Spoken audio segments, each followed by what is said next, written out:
friends, let's make tomato salad. This is how you can cut it, your tomato.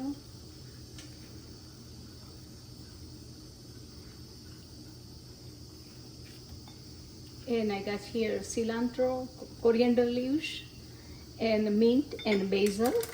And we are going to edit some cilantro, some mint and basil, and olive oil, a little bit, not a lot, and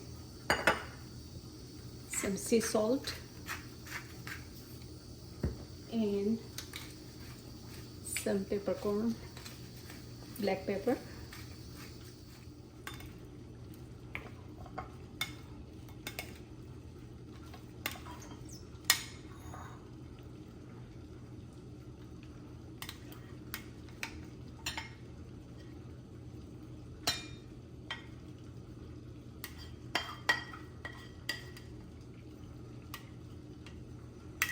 You can see how beautiful it looks. Thank you for watching. I'll see you next time. Bye bye.